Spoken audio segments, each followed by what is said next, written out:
신규 택지와 재건축에 이어서 새 정부가 향후 5년간 270만 호의 주택 공급을 약속했습니다.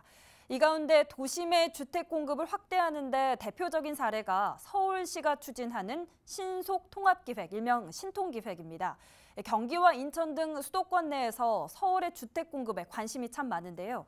이재원 기자가 신통기획에 대해 취재했습니다. 광진구 중곡동의 신양빌라입니다.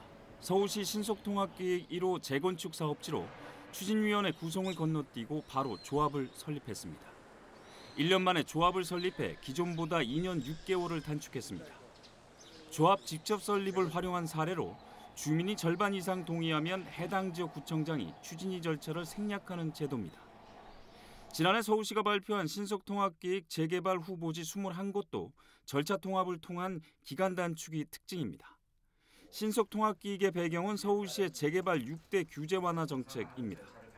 우선 주거정비 지수제의 폐지입니다. 지난 2015년 만들어진 것으로 재개발이 해당 지역에서 추진하는 것이 적절한지에 대한 기준을 제시하고 그 기준을 충족해야만 재개발이 가능한 제도입니다. 주거정비 지수제 폐지로 개발 면적과 노후도만 충족하면 재개발 지정이 가능해졌습니다. 신속통합기획으로 중복된 절차를 간소화해 정비사업 준비기간을 5년에서 2년으로 단축하게 됩니다. 주민동의 절차를 줄이고 2종 일반 주거지역의 규제를 완화합니다. 정부는 이와 같은 신속통합기획을 통해 향후 5년간 10만 호의 주택을 공급한다는 계획입니다.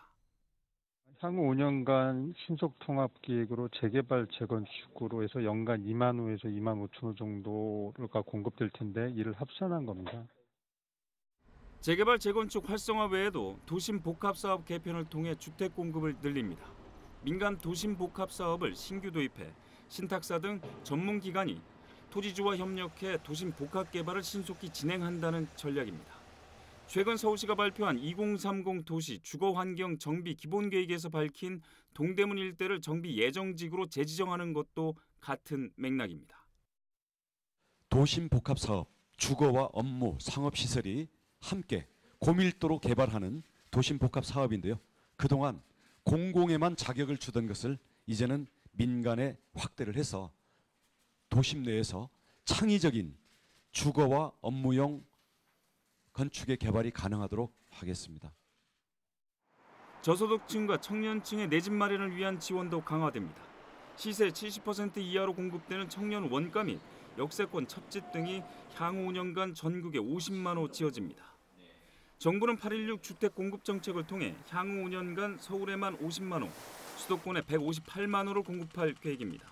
BTV 뉴스 이재원입니다.